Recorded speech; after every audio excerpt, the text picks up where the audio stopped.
These few days have been very uninteresting. So here's some BS that happened. That's basically all I did in the past 3 days.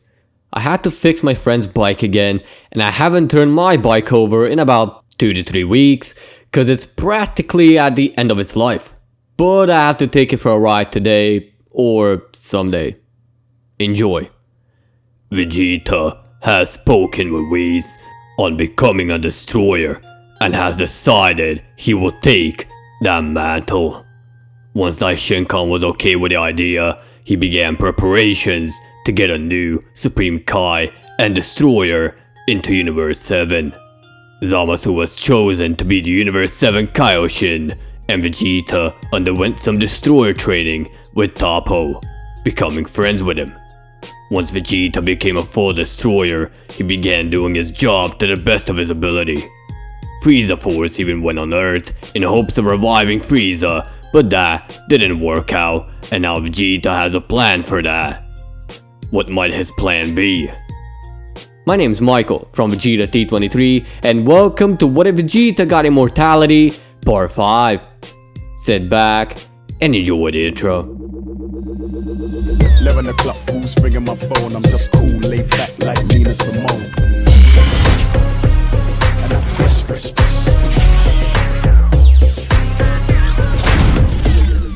It's Urza, Michael's wife. Make sure you subscribe to Vegeta T23 and turn on notifications if you'd like to be notified of the next upload.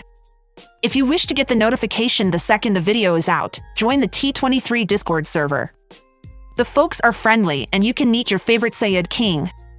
All of the socials are in the description and on the channel page. Once Vegeta noticed that the Frieza Force is still alive and active, he took drastic measures to destroy every little speck of them to bring peace to the cosmos. That said, he takes Whis along on the ride and goes to find their ship. Whis locates it fairly easily, and so they get there in about a few dozen minutes. They arrive there and enter the ship once the door opened for a smaller ship to get out of its hull. They enter and get immediately noticed on the cameras. They recognize Vegeta and his attendant. They do not want to let him in, so he destroys the door and welcomes himself in the ship. He reminisces a time when he used to board the same ship and take conquests in it. But he gets back from his fantasies and starts a speech about him being in the Frieza Force only for him to be deceived and his planet destroyed by Frieza. And to prevent that from happening to anyone else, he tells them he will destroy the entire ship and them in it.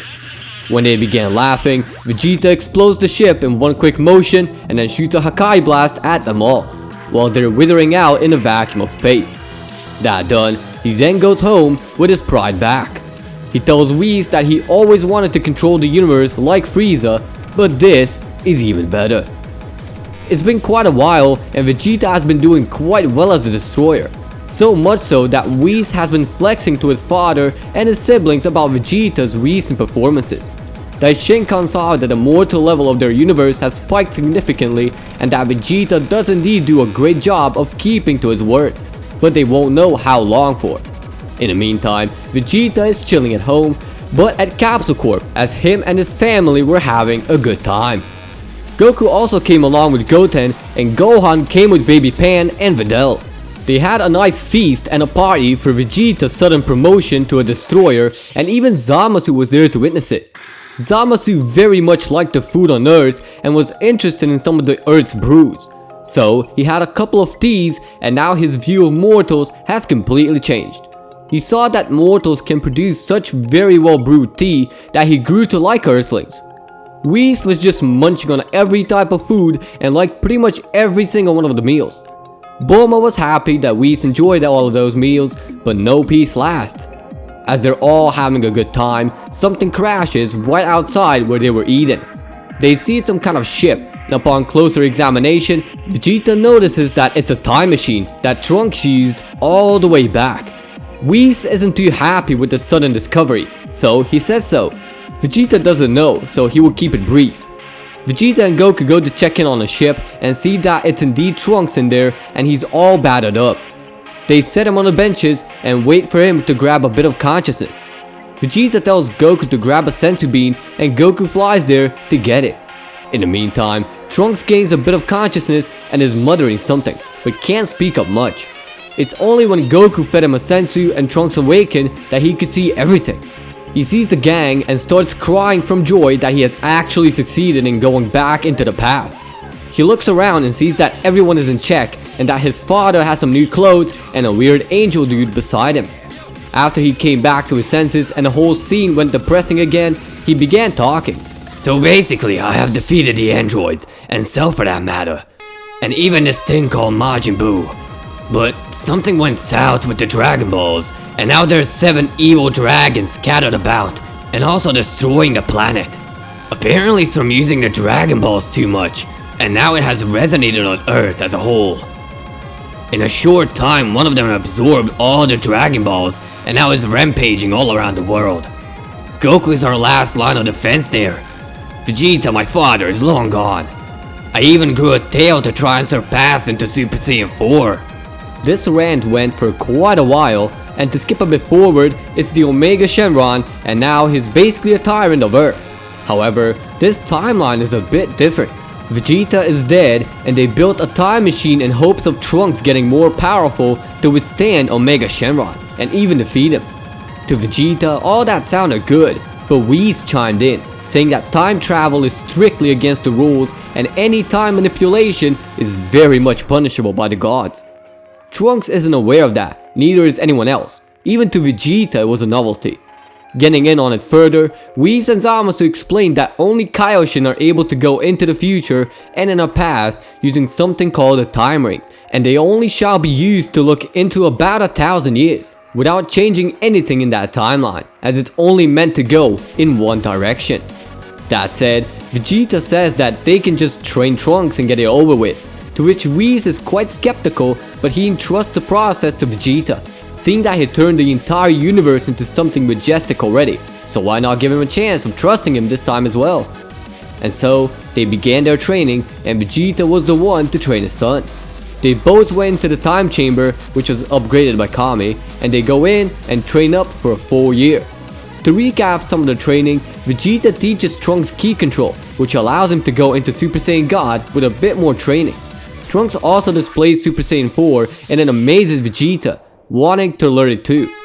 Trunks gives out a theory about it and also how to grow their tails back. Vegeta does the necessary training to get his tail out, and now Vegeta has grown his tail. Once that was done, Vegeta wondered if he could stack that newfound form with God Ki. So he tried training Trunks to try and transform into Super Saiyan 4 and then access his God power. They succeed, and now they are on the high horse. Even Vegeta managed to pull it off, and now they're off to the races. Vegeta and Trunks both get out of the time chamber and are getting back from their training back to Capsule Corp, where everyone was still waiting. Trunks thanked his father for training him, as he never had a proper father figure in his life. With it, Trunks leaves and says he will travel back with the news. Vegeta wishes him good luck, and Trunks departs back into the future. As they're all waiting, Vegeta tells Whis to train Goku, Gohan and the kids everything they need to know about God Ki and how to access the God power on their own. Whis obliges and the training begins. Trunks arrived after about 2 hours and with a smile on his face, thanks his father and hugged him. They share some small talk about what the future is all about, and they go on their merry way. Vegeta goes back to his outpost and Trunks goes back to the future. With that, the future is saved, but not in the canon way. Vegeta got a new form, and now he's even stronger. What other challenges will Vegeta manage to endure? And with that, We're leaving things be for now. Thank you for watching. If you believe my engine will seize during my bike ride, then click dislike. But if you liked the video, hit the like button. Please, feel free to check out the sparring partners on my channel page and, give them some love. If you'd like me to cover your idea in the near future, comment down below. And as always, peace out.